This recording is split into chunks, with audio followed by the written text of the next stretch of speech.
Gaya ng ating sinasabi, maulang Valentine's Day, iiral ngayon sa ilang bahagi ng Metro Manila at ang karatig ng Southern Luzon. Ilang bahagi pa rin ng Eastern Visayas at Mindanao makakaranas pa rin ng kalat-kalat na pag-ulan dahil sa southwesterlies. Easterlies, iiral na simula this weekend. Latest sa pagiging unrest ni Bulkang Mayon, tatalakayin.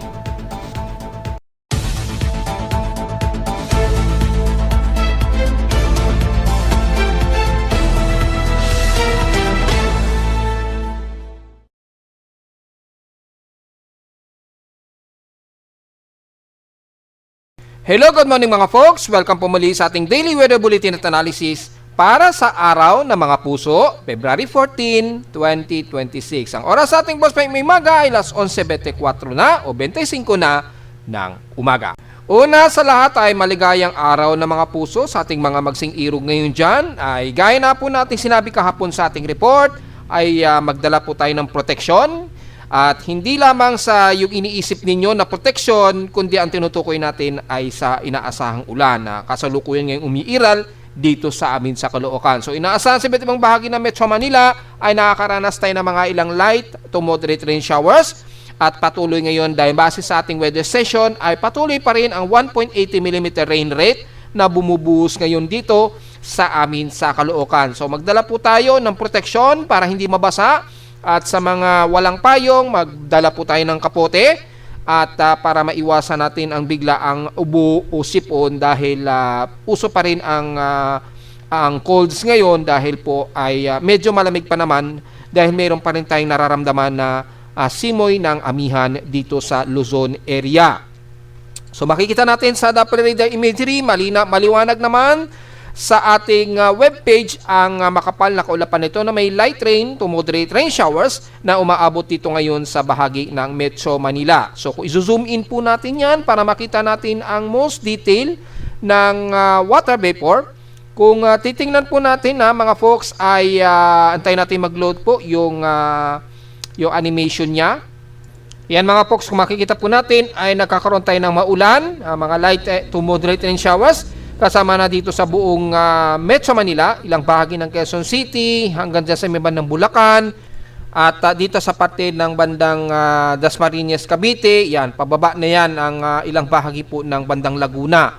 Lalo na dito sa bandang Hilaga ay nakakaranas din tayo ng malawakang kalat-kalat na mga light to moderate showers po. So maliwanag po mga folks, kitang-kita po sa pinaka-satellite imagery natin, yan.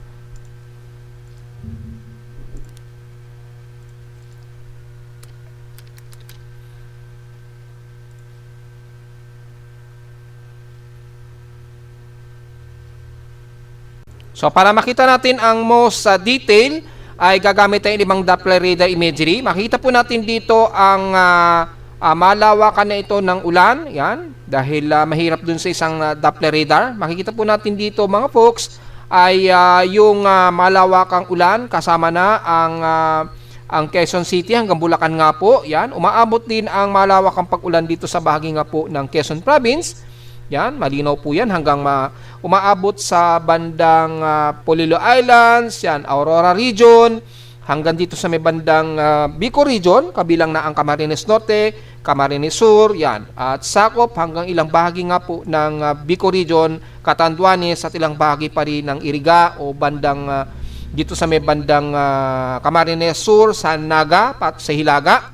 Yan, base na rin sa Doppler radar imagery ay kitang-kita po yung animation na nagdudulot ng kalat-kalat na ngayon pag-ulan dito sa NCR, sa Metro Manila. Yan, makikita po natin, umaabot nga po hanggang Muntinlupa, Laguna, yan, Binyan Laguna hanggang Dasmariñas, yung cloud cluster na yan na nagdadala po ng mga ilang light to moderate rain showers. Ayan, kitang-kita naman po. So, maliwanag naman po yan mga folks ha.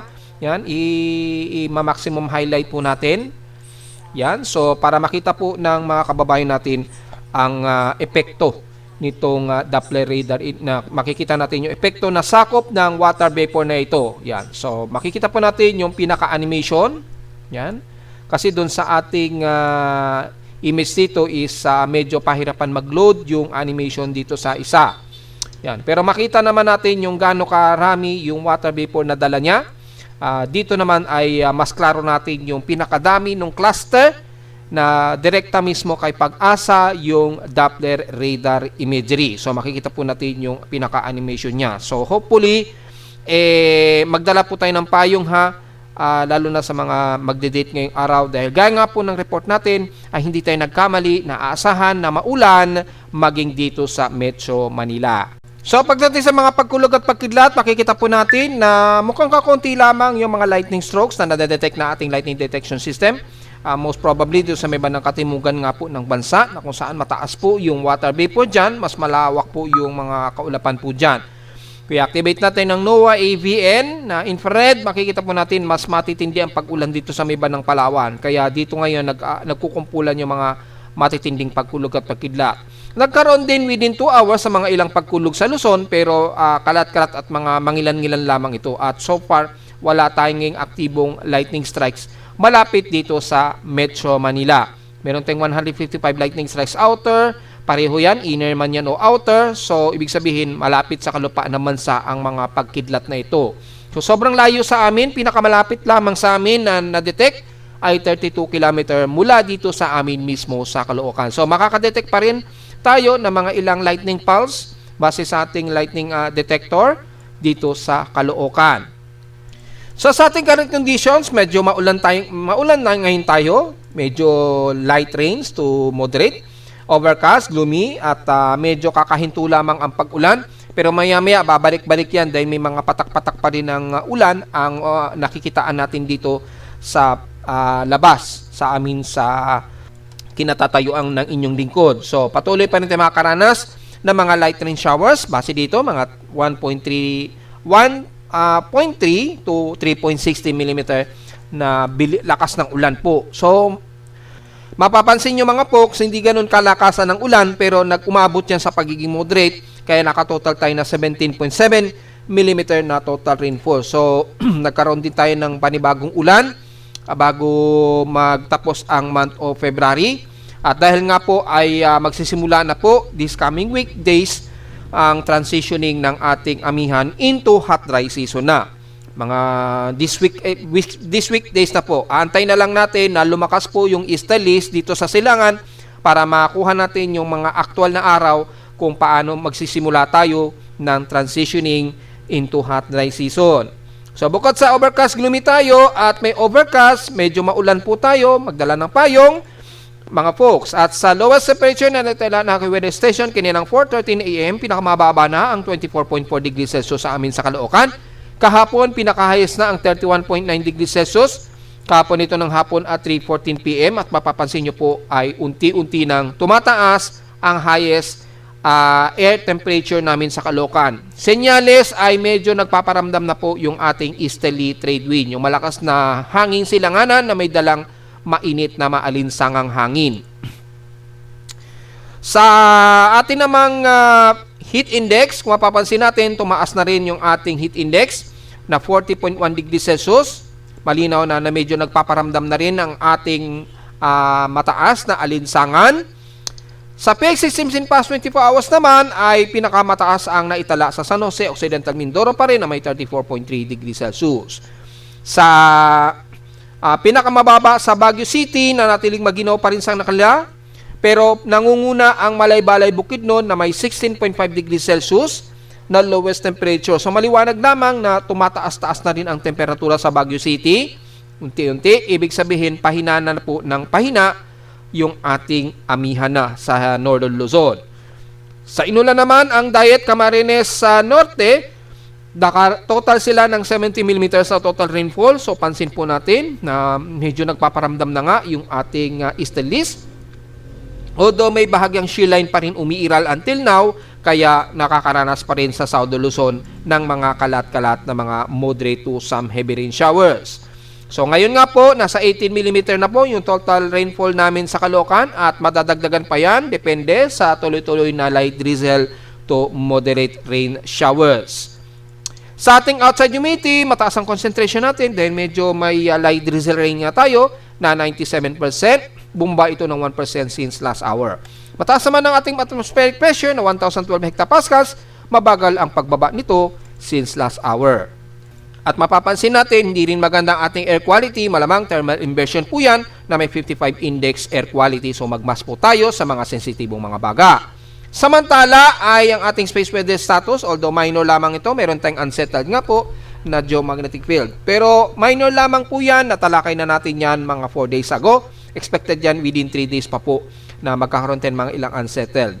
So kung titingnan natin kung meron tayong tututok na sunspots, anyways, meron tayong alert message mula kaninang madaling araw, pero inaasahan natin minor lamang ito na predicted na geomagnetic storm. So maaaring may mga weak power grid, pero mga maliliitan ng tsansa, at gaya nating sinasabi sa NOAA KP Index Breakdown, at least mga unsettled at hanggang 4.67 G1 geomagnetic storm tayo. So mababa naman ang ating inaasang solar radiation at radio blackout, at mukhang kalmado naman yung ating sunspots, although meron dito na nakatutok sa atin sa Earth na yung AR 4374 at 4373. So posibleng magkaroon ng CME, pero hindi ganoon ka violent yung releasing niya. So posible pa rin tayo magkaroon ng above normal speed na solar wind. Normal po yan dahil may nakatutok sa Earth, pero maliit lang ating sunspot na 50 lamang ang sunspot number. So medyo maliit lamang. So magkakaroon lang tayo ng mga ilang minor geomagnetic field at X-ray flux. Yan, kahapon nagkaroon tayo ng R1, so puro minor to moderate lang. Kalmado naman yung photon flux. Expected lamang unsettled to active geomagnetic field. Kaya medyo may mga ilang rattling sa ating magnetosphere. So medyo kaya-kaya naman, wala tayong problema. Kalmado rin ang ating auroral activity at yung plasma density. So may mga ilang magre-reach sa Earth. Yan, kung titignan natin ngayong araw, halos papalapit pa lamang, probably either mga February 16 pa. So dito natin makakaalaman. At yung ating diridium absorption naman, normal naman, mababa lang, into 5 MHz lamang yung frequency. So wala tayong masyadong problema sa probability, 20%. So moderate lamang ang ating high frequency condition. So wala tayong masyadong komento o wala tayong masyadong ganap sa ating space weather status. May mga ilang unsettled lamang. Samantala sa ating volcanic thermal alert status, meron tayong aktibidad kay Mayon Volcano. Nakataas po sa high ang thermal anomaly na naman. Mukhang medyo galit na naman itong si Mayon Volcano. So silipin natin yung unang report itong ngayong araw, pero nirecord nila ito kahapon.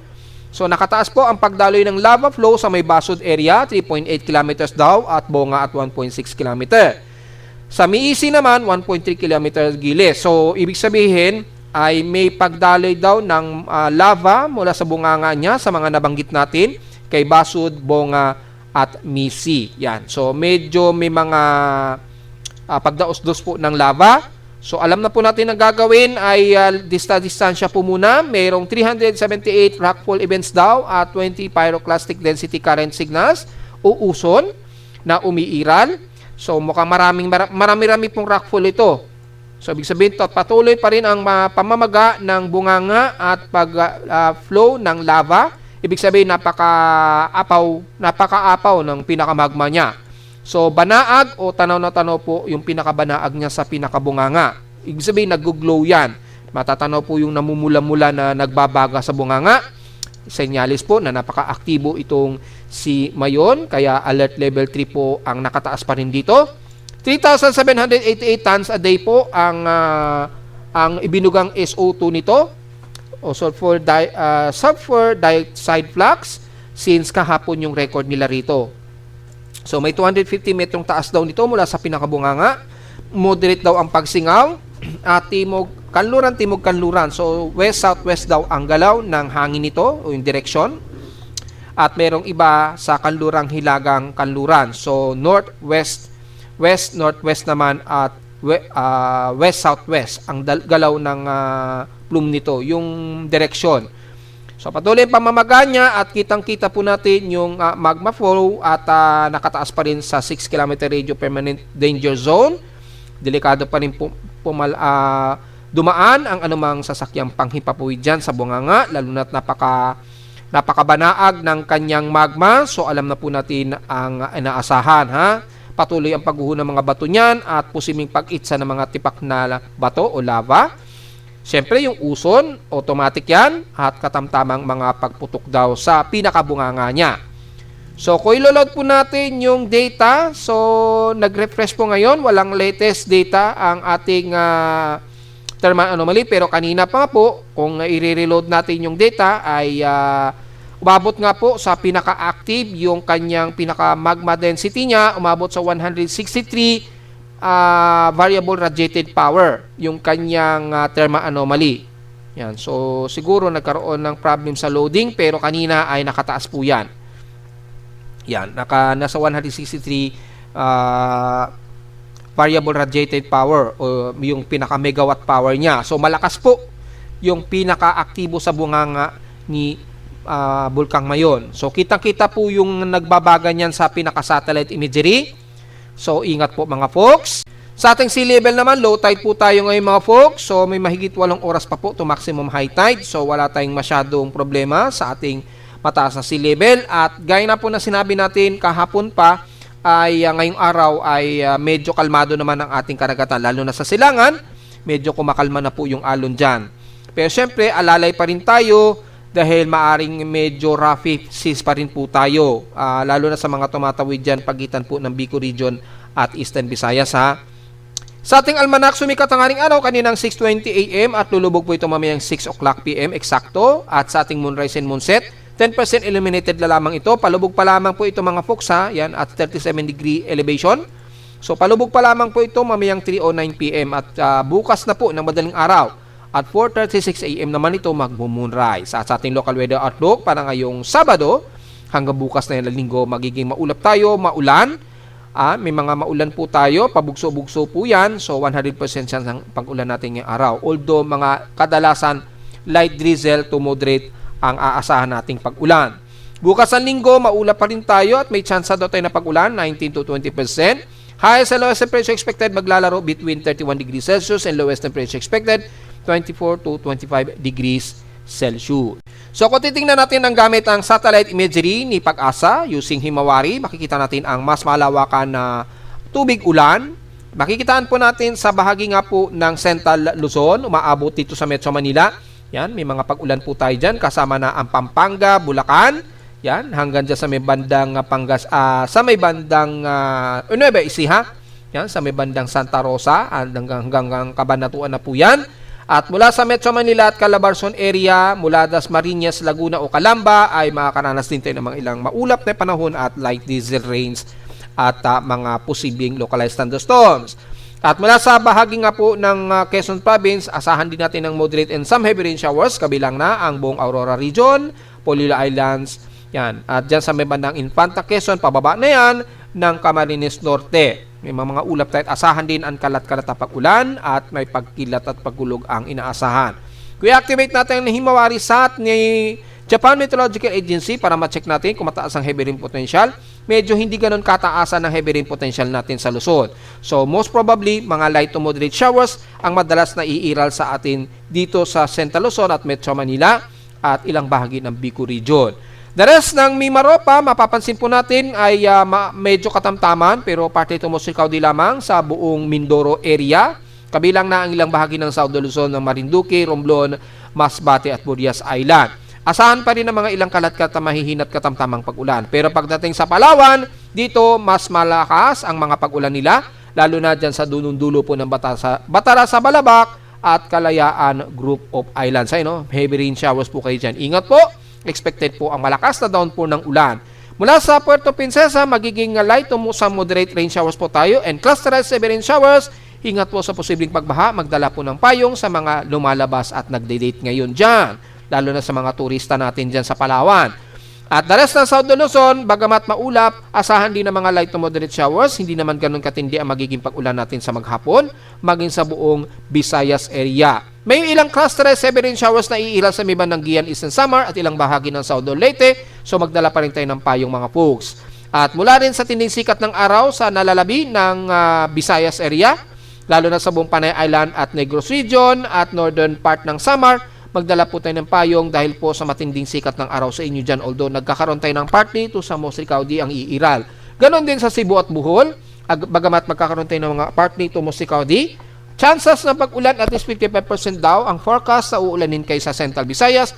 So maganda pa rin magdala po tayo ng pananggalang sa ulan anytime dahil baka sa bandang hapon po ay pumasok po yung 55% chance na pag-ulan. Magkaroon tayo ng mga biglaang isolated rain showers. Sa Mindanao, bagamat moderate and fairly weather at most of areas ng Mindanao, magiging maulan po tayo sa dulong-dulo ng Zamboanga Peninsula. Kabilang na ang Basilan at Tulosulo po na nakaranas ng heavy rain showers. Ingat po sa mga pagbaha, lalo na sa bandang Hulusulo po. Ingat po mga kababayan natin dyan na matitindi po ang pag-ulan dyan at posible ang pagbaha. Nalalabi ng Zamboanga del Norte at Zamboanga Sibugay, bagamat katamtaman, moderate and fairly weather tayo dyan, ang bahagi ng Northern Mindanao. Partly to mostly cloudy ang madalas na iiral sa atin at may mga ilang kalat-kalat na pag-ulan ang iiral sa bahagi nga po ng Surigao del Norte o Surigao Region, kabilang na ang Dinagat Islands at Siargao at the rest ng Caraga area magiging partly cloudy to mostly cloudy lamang tayo sa maghapon. Pero mangunguna po ang hot humid na panahon o maalinsangan the rest ng buong Mindanao, kabilang na ang Davao Region. May ilang partly cloudy lamang ang iiral, tsansa pa rin ng pag-ulan although bahagya lamang at 45%, halos 50-50 na magkaroon tayo ng mga ilang isolated rain showers. Importante pa rin ang payong dahil ngayon ay medyo mas maaraw sa inyo kumpara sa amin sa Luzon. So asahan natin ang hot humid na panahon dahil mas mataas po ang magiging temperatura ninyo dyan at tumataas na rin ang heat index. Yon, so pasensya na po, medyo naubo po ang inyong lingkod. So tuloy po tayo mga folks, sayang nalalabi ng bansa, lalo na sa Mindanao, Visayas at Mindanao, although may makakaranas tayo ng mga ilang partly cloudy to sa mostly cloudy, pero at least medyo nagmo-moderate naman ang panahon ng karamihan, hindi kagaya dito sa bahagi nga po ng Bicol Region o buong Nodo Luzon at Central Luzon, kasama ang Metro Manila sa makakaranas ng mga ilang light to moderate rain showers. Bagamat wala naman tayo aktibong low pressure area o tropical wave na binabantayan since nito nga mga huling linggo ay inaasahan natin na patuloy pa rin na may pag-iral pa rin tayo ng humihinang amihan na ngayon sa buong Nodo Luzon pa rin ha. So may amihan pa rin tayo pero humihina na ito dahan-dahan. Pakita po natin yung daloy ng northeast monsoon pa rin. Nagiging northeasterlies na lamang ito sa mga susunod na araw, lalo na this weekdays po na darating. At by the way, mukhang magkaroon tayo ng long weekend kasi ang magkakaroon daw ng Ramadan by February 17 or 18, hanggang 18 daw ito. Correct me if I'm wrong ha, pero mukhang long weekend po tayo at isang araw lang daw dito ang may pasok, Lunes, pero aasahan natin, ibang kababayan natin yan ay nag-schedule na ng leave para maging straight po yung kanilang long weekend vacation mula kahapon ng Friday. So, Friday, huling araw po yun na may pasok. Then, ngayong araw po ng Valentine's Day ay wala po tayong pasok, di ba? Hanggang bukas ng Sunday. And then, dire-diretso po yan dahil by Tuesday and Wednesday this week, meron daw Ramadan. So, magkakaroon ng suspension daw ng pasok. So, yung mga ilan-ilan na lamang siguro magbubukas ng klase o pasok by Monday, February 16. Pero yung mga empleyado, sigurado maraming maglilib niyan para straight po na 5 days ang bakasyon nila o walang pasok. So, lumalabas, long weekend na rin maituturing natin yan. So, asahan po natin yan na walang gaanong papasok sa Lunes. Para dire-diretso po, pagdating po ng Tuesday, February 17 and 18 nga po, meron daw Ramadan. So, correct me if I'm wrong kung by Tuesday o Wednesday po tayo may Ramadan. Pakiliwanag na lamang mga folks. So mula sa mga computer models natin, wala naman tayong inaasahan nga po na anumang tropical wave. Pero expected ang ITCZ dito sa biband ng Katimugan ng Mindanao. Diniscuss na natin yan, mga ilang araw pa. Ayan, makikita po natin may mga tropical wave dyan. Normal po yan dahil yung mas mainit na temperatura ay nandyan sa biband ng Katimugan ng Mindanao. So expected po ang ITCZ development at magkakaroon tayo ng mga ilang trough o surface trough na magpapaulan sa ilang bahagi pa rin ng Mindanao at maring umabot yan ng Visayas. So makita natin dito, wala tayong nakikitaan na panibagong tropical wave. Ganon din kay ECMWF, usually surface trough po yan, embedded ng Intertropical Convergence Zone. Itong mga darating na araw, yan, makikita natin magiging maulan po ang bahagi pa rin ng Mindanao sa mga susunod na araw, lalo na't magsisimula ang transition into hot dry season. So gaya nga po na sinasabi natin, wala tayong ina-expect na anumang aktibong low pressure area, although bumababa yung atmospheric pressure nga po dito sa member ng Indonesian Peninsula, pagitan po ng Mindanao. Normal po yan dahil mataas ang temperatura dyan. Maabot ng 1,008 hectopascals, maaring umabot pa yun ng 1,006 hectopascals. Pero yung Coriolis, malabo pa yan na nakikita natin sa ngayon. So wala tayong ina-expect na anumang convergence o mataas sa convergence development. So kung makikita natin dito ay medyo nagkakaroon ng possibly favorable dito sa bandang Papua New Guinea, pero less likely umaabot yan sa atin sa Mindanao. Usually outer trough lamang yan. So magkakaroon lamang tayo ng mga malawakang pag-ulan nitong huling 2 linggo po yan ng February. So wala po, at makita natin magkakaroon lang tayo ng above average rainfall sa huling 2 linggo ng February. So wala tayong masyadong komento dito mga folks dahil natalakay na natin yung forecast ng strike probability na less likely po tayo na magkakaroon ng anumang tropical wave. Samantala sa ulat lindol, sunod-sunod po may mga pagyanig po tayo. Simula kahapon po yan. Ayan nagkaroon ng mga pagyanig. At yan, although hindi masyado malakas na nag-arrive dito sa amin sa Caloocan, pero aktibo po yung mga pagyanig natin mula pa po kagabi. At ngayong umaga po, as of 10:38, ngayong umaga, nagkaroon na naman tayo ng long teleseismic earthquake. Ewan natin kung sa Mindanao yan or sa ibang bansa dahil teleseismic po yung nakikita natin dito. Malalaman natin yan sa short period ni PBOX. Yan. At mapapansin ngayon natin, dumadami na po yung mga magnitude 4 Yan, nagkaroon na naman tayo ng sunod-sunod na mga pagyanig. Yan, typically, bandang municipality na naman ng Balut Island. May magnitude 4.7, halos magnitude 5. After nagkaroon ng malakas na pagyanig kahapon, sa Balut Island din. Yan, 5.7 ito. So, sunod-sunod po, yung may mga cluster na naman na pagyanig sa may bandang Mindanao po, katimugan ng ating bansa Yan, so mula yan kaninang madaling araw 1:39 AM magnitude 4.2 at isang magnitude 4.7 kaninang 2:56 AM. Ayan, Davao Oriental at Sarangani, and then isa dito sa kaninang 4:28 AM magnitude 4.6 naman ito sa bandang Sarangani Island pa rin ito na may epicentral depth of 28 km ang lalim. Yan. And then magnitude 4.3, and then magnitude 4.2, and then magnitude 4.4 ngayong 9:02 AM. So madalas po nagkakaroon tayo ng mga pagyanig dito na inire-register ni PBOX. Yan. Sakop naman ito ng halos sa Indonesian Peninsula, halos sa may bandang Sulawesi, Indonesia. Yan. Pero indicated kay PBOX, malapit pa rin daw sa Davao Occidental area sa may bandang Balut Island o Sarangani. So, nakaregister dyan. So, counted pa rin Pasig kay PBOX. So, puro dyan po yung mga medyo may nadedetect tayo na malakas na kasapaghinig. Pero yung teleseismic, kung titingnan natin dito, ang UTC time is 2:00. So, kung i-compute natin, mga 2:38 AM ng madaling araw. So, double check natin kung saan yan. Yan. So, wala naman dito sa nearby earthquakes. Dito yan. 2:27 AM. So, 10:27 ngayong araw. So, merong malakas. Magnitude 6.5 Vanuatu. Buti, malayo. Sobrang layo. Pero mga madaling araw, double check natin kung alin yung malakas. Ito, malamang kagabi pa ito. So, mukhang wala namang malakas sa teleseismic na nadedetect. Yan. Ito, banda C ito. Then, ngayong umaga. So, most likely, itong teleseismic nito, malamang ito yung mayroon tayong na-record dito na magnitude 4.7. Malamang dito yan, mula sa Sarangani, Balut Island. Na may lalim na epicentral depth of 53 km.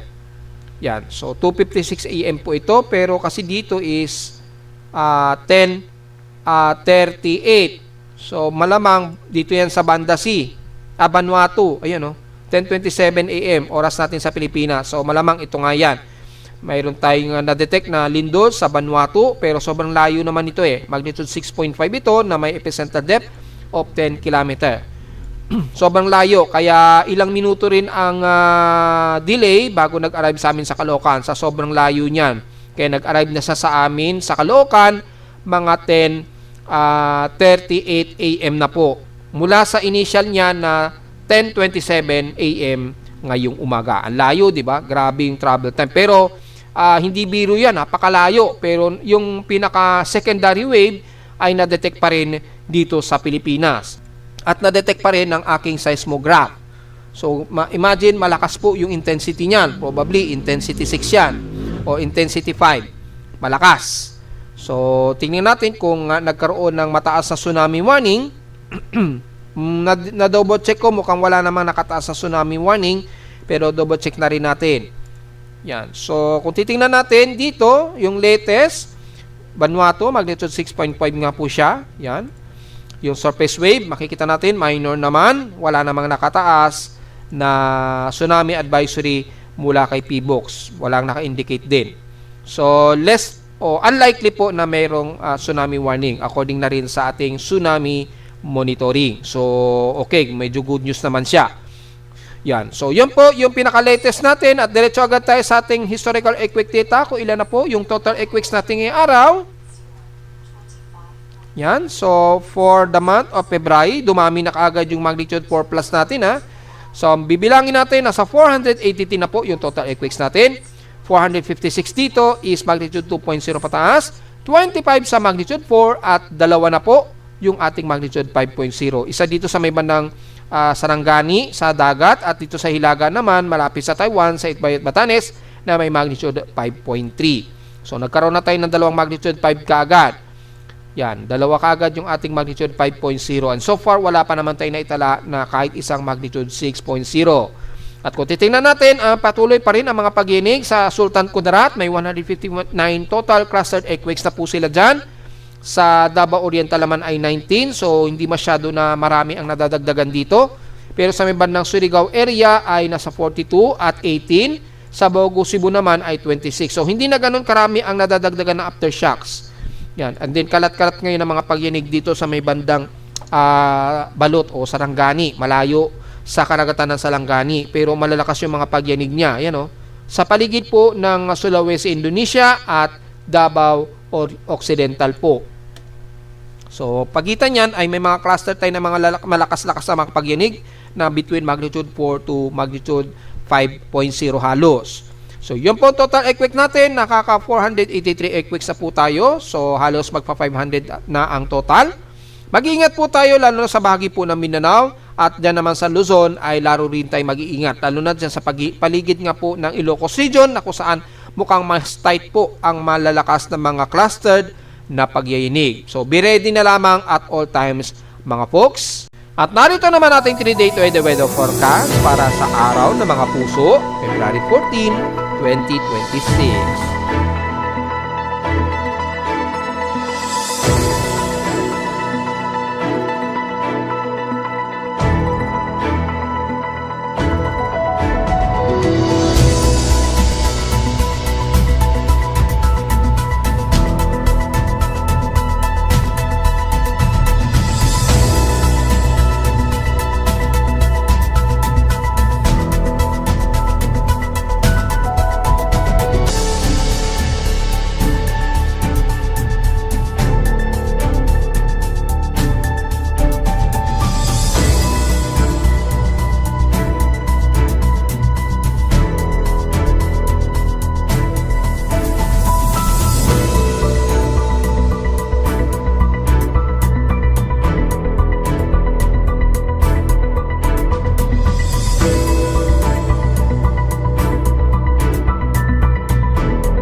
At hanggang dito na lang po ating Daily Weather Bulletin Analysis para sa araw ng Sabado o araw ng mga puso, February 14, 2026. Huwag mo kalilimutan na mag-like, share, subscribe po sa ating YouTube channel at visit lamang anytime sa ating website na www.pimoweather.com para sa iba pang detalye nyo malaman na hindi natin naisama ngayong magtatanghali na sa ating report at visit lamang sa ating website sa gusto malaman pa rin pinaka-dynamic events mula sa reading ng ating aparato sa Caloocan, lalo na't maulan ha, magdala po tayo ng proteksyon, hindi lamang sa mga magsing irog na magdadala ng proteksyon, lalo na sa proteksyon sa mga umiiral ngayon na pag-ulan, lalo na dito sa Metro Manila. At visit lamang sa ating website kung gusto malaman pa rin pinaka-dynamic events mula sa reading ng ating aparato nga sa Caloocan at sa data feeds mula sa iba't ibang weather agencies. Maraming salamat po mga folks and happy Valentine's Day po umuli sa ating lahat.